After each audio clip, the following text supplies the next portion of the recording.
Hello everyone, welcome back to my YouTube channel competition study. कैसे हैं सब लोग? आशा करती हूँ सब लोग ठीक होंगे। चलिए शुरू करते हैं हम आज सीडीपी की नेक्स्ट क्लास, जो थी कल की क्लास में पढ़े थे जीन पियाजे की थ्योरी। तो जीन पियाजे ने थ्योरी में अपने क्या क्या टर्म्स दिए हैं उसको हम कल डिस्कस कर लिए थे। अब आज उसके आगे की स्टेजेज ऑफ पियाजेट, यानी जीन पियाजे ने क्या क्या अवस्थाएं दी हैं, बालक की कौन कौन सी अवस्थाएं होती हैं उसको समझ लेते हैं। ये एग्ज़ाम्स में आने वाली थ्योरी में से मोस्ट इम्पॉर्टेंट है, इसीलिए इस थ्योरी को ध्यान से समझना। इन्होंने स्टेज में क्या क्या दिया है, SPCF दिया है। SPCF से याद रखेंगे, ये निमोनिक है याद करने का ताकि हमें याद रहे। SPCF, यस से सेंसरी मोटर स्टेज हो गई, और P से प्री ऑपरेशनल स्टेज, C से कंक्रीट ऑपरेशनल स्टेज, और F से formal operational stage. Yes sensory motor stage यानी इंद्रिय गामक अवस्था। ये क्या है? इंद्रिय गामक अवस्था।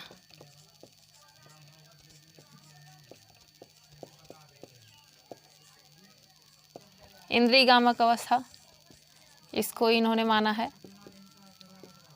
प्री ऑपरेशनल स्टेज आएगी तो उसको पूर्व संप्रत्यात्मक अवस्था, कंक्रीट ऑपरेशनल स्टेज मूर्त संप्रत्यात्मक अवस्था, और F फॉर्मल ऑपरेशनल स्टेज इसे अमूर्त संप्रत्यात्मक अवस्था बोलते हैं, यह औपचारिक अवस्था। तो सेंसरी मोटर स्टेज को हम समझते हैं। सबसे पहले ये इसकी एज है 0 से 2 वर्ष। जब बालक 0 से 2 वर्ष के अंतर्गत होता है उसे जीन पियाजे ने सेंसरी मोटर अवस्था में रखा है। सेंसरी मोटर अवस्था में क्या करता है बच्चा? उसकी इंद्रियां, नाक कान मुंह ये सब, त्वचा जीभ, इससे क्या करता है? अपनी इंद्रियों से सीखना शुरू करता है। वही उसकी टीचर्स होती हैं। इसीलिए इस अवस्था को कहा गया है कि बालक की सेंसेस आर टीचर्स। सेंस जो होते हैं, सेंसेस जो होती हैं, इंद्रियां ही बालक की टीचर्स होती हैं। बालक की टीचर सेंसेस ही टीचर के रूप में काम करती हैं। वह अपनी इंद्रियों के द्वारा सीखता है। अगला इसमें सेंसरी मोटर स्टेज में है ऑब्जेक्ट परमानेंट गोल डायरेक्टेड बिहेवियर। गोल डायरेक्टेड बिहेवियर यानी जब बच्चा 0 से 2 वर्ष का होता है तो वो दिशा निर्देशित व्यवहार करना शुरू कर देता है। दिशा निर्देशित व्यवहार, जैसे कोई वस्तु रख दी गई और उसको सामने दिख रही है, वो कितनी भी दूर हो उसी की तरफ वो चलना शुरू कर देता है।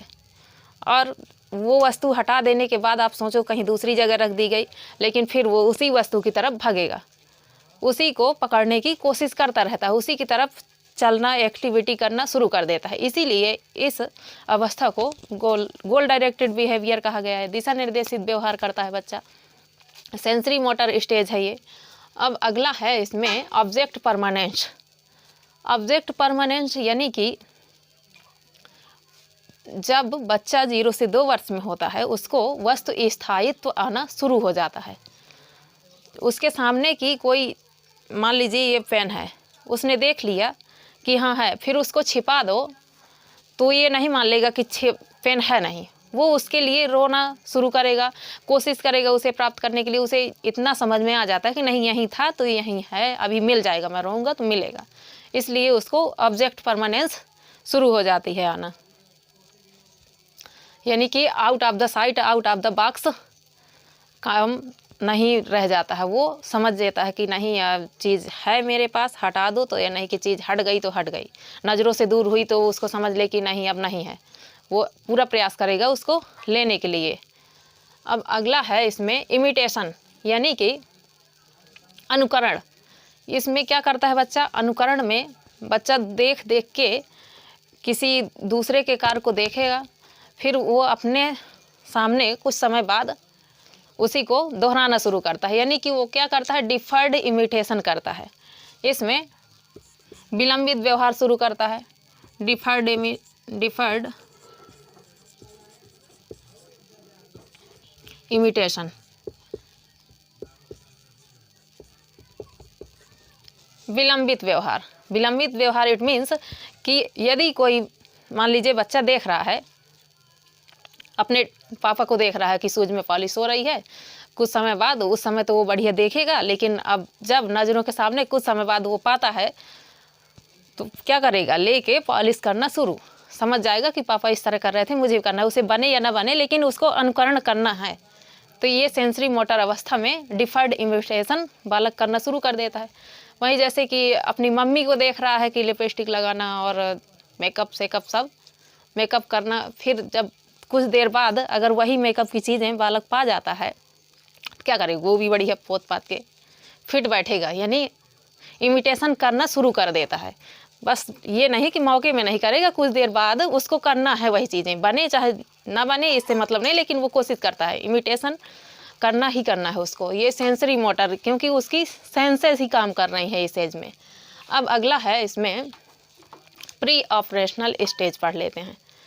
प्री ऑपरेशनल स्टेज यानी पूर्व संप्रत्यात्मक अवस्था। प्री ऑपरेशनल स्टेज की उम्र है 2 से 7 वर्ष, यानी बच्चा जब 2 से 7 वर्ष में होता है, 2 to 7 ईयर्स में, तो वह sensory motor pre operational stage में होता है, पूर्व संप्रत्यात्मक अवस्था। इसको बोलते हैं पूर्व संप्रत्यात्मक अवस्था।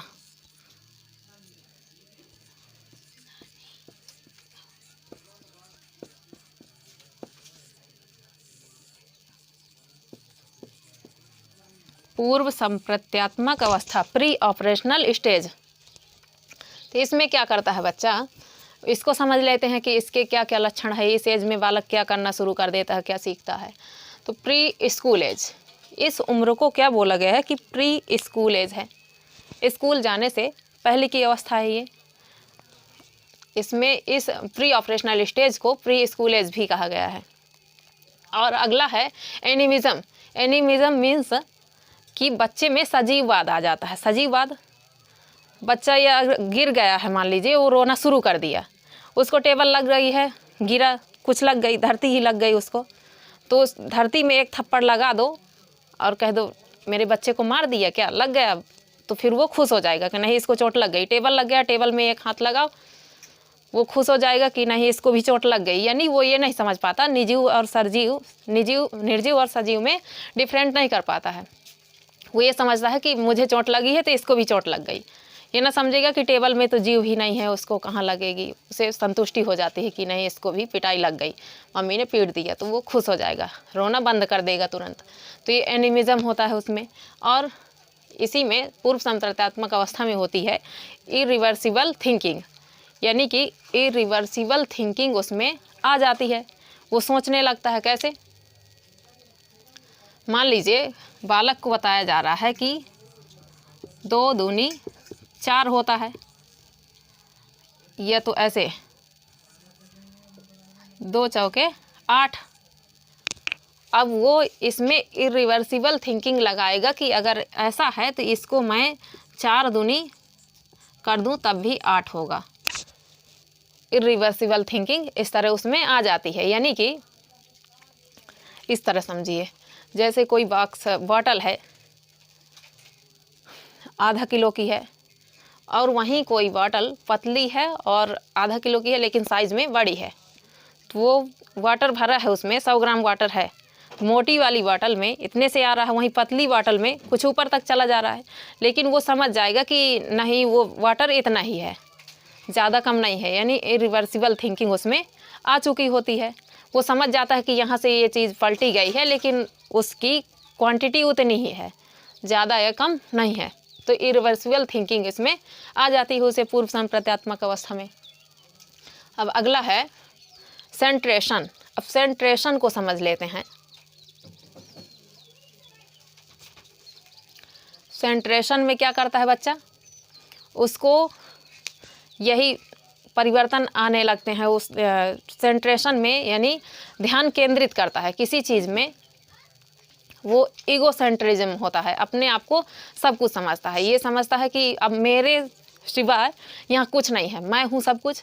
यानी सेंट्रेशन होता है, किसी चीज़ में ध्यान बिल्कुल लगा के रखता है, ये हो गई। अब अगला है ट्रांसडक्टिव रीजनिंग। ट्रांसडक्टिव रीजनिंग में क्या करता है बच्चा, उसको इलॉजिकल थिंकिंग आती है। ट्रांसडक्टिव रीजनिंग वो होती है जो एक तर्कपूर्ण त्रुटिपूर्ण तर्क लगाए जाते हैं। इलॉजिकल थिंकिंग करता है, कोई लॉजिक नहीं है उसमें। वो ये समझेगा, मान लीजिए अभी बादल थे, धूप नहीं है, और बच्चा बाहर निकला, अचानक से धूप आ गई, तो वो क्या कह देगा, देखना मेरे आने से धूप आ गई, मेरे आने से यहाँ पर तो धूप आ गई। वो क्या है, इलॉजिकल थिंकिंग लगा रहा है। ये नहीं सोच रहा कि नहीं बादल साफ हुए तो धूप आ गई, ऐसा नहीं है। तो ये होती है उसकी ट्रांसडक्टिव रीजनिंग लगाना। कोई लॉजिक नहीं लगाता, लॉजिक लगाएगा लेकिन क्या, इलॉजिकल थॉट्स होते हैं उसके। अब अगला वहीं पर आता है ट्रांसडक्टिव रीजनिंग हो गई सिंबॉलिक थॉट्स, यानी वो सिंबल के थ्रू सीखना शुरू कर देता है बच्चा। सिंबल के थ्रू लैंग्वेज का निर्माण करना शुरू करता है। ये इस स्टेज को पूर्व संप्रेतात्मक अवस्था को ही बोला गया है, सिंबॉलिक थॉट्स की अवस्था। और अगला है कॉजेज एंड इफेक्ट, यानी कि वो कारण और परिणाम के बारे में समझने लगता है। कैसे, जैसे कि वहाँ पर ट्रांसडक्टिव रीजनिंग में लॉजिक नहीं लगा पा रहा था, लेकिन अब यहाँ पर कॉजेज और इफेक्ट भी आना शुरू हो जाते हैं। कैसे कि धूप आई, कपड़े इसीलिए सूख गए। कैसे सूखे, कपड़े धूप से सूखे हैं, तो उसको कारण और इफेक्ट पता चलने लगते हैं।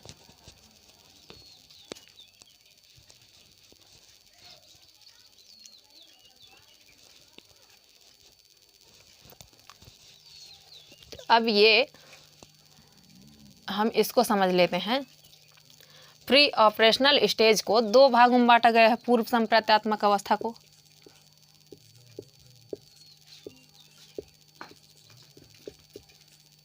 पूर्व संप्रेत्यात्मक अवस्था को ही दो भागों में बांट दिया गया है। वो क्या है, प्री कंसेप्चुअल और intuitive stage. Pre conceptual stage में क्या होता है, ईगोसेंट्रिज्म होता है, वो अहम केंद्रित होता है, उसको चारों तरफ कुछ नहीं दिखता खुद के अलावा, खुद को सब कुछ समझता है, इसीलिए वो ईगोसेंट्रिज्म एज कहलाती है। और ये एज होती है 2 से 4 वर्ष, 2 से 4 वर्ष की अवस्था प्री ऑपरेशनल स्टेज में ही आती है। 2 से 4 वर्ष, यानी 2 से 4 वर्ष में बच्चा क्या होता है, प्री कंसेप्चुअल स्टेज में होता है। वो एगोसेंट्रिज्म होता है, वो अपने आप को सब कुछ समझता है। एनिमिज्म, सजीववाद भी उसमें होता है। और इसके बाद की अवस्था है इंट्यूटिव स्टेज, इसी में प्री ऑपरेशनल स्टेज में बांटा गया है इसको। तो इसकी अवस्था है 4 से 7। वैसे टोटल प्री ऑपरेशनल स्टेज थी 2 से 7 वर्ष, लेकिन इसको दो भागों में सब स्टेजेज हैं इसकी, तो बांट दिया गया है दो भागों, प्री कंसेप्चुअल स्टेज और इंट्यूटिव स्टेज। तो इंट्यूटिव स्टेज की एज है 4 से 7 वर्ष, 4 से 7 वर्ष। इसमें क्या करता है बच्चा, सिंबॉलिक थॉट्स आते हैं, वह लैंग्वेज के थ्रू सीखना शुरू करता है, प्रतीकों को समझना शुरू कर देता है। और ट्रांसडक्टिव रीजनिंग, वो ट्रांसडक्टिव रीजनिंग को भी समझना शुरू करता है इसमें कि कैसे कितना परिवर्तन किस में हो रहा है। और ट्रांसडक्टिव इलॉजिकल थॉट जो होते हैं उसके, तो इसी अवस्था में उसको प्राप्त होते हैं। इलॉजिकल थॉट उसके इसमें इंट्यूटिव स्टेज में होते हैं। प्री ऑपरेशनल स्टेज की सब स्टेज है इंट्यूटिव स्टेज। तो गाइस, इस तरह से हमारी जीन पियाजे की स्टेजेस में 2 स्टेज हम आज पढ़ लिए हैं विस्तार से, सेंसरी मोटर स्टेज और प्री ऑपरेशनल स्टेज। और इसकी लास्ट की 2 स्टेज हम नेक्स्ट सेशन में पढ़ेंगे, समझेंगे, फिर हमारी ये स्टेजेस समाप्त हो जाएंगी। सेशन अच्छा लगा हो तो लाइक करें, कमेंट करें और चैनल को सब्सक्राइब करें। Thank you so much.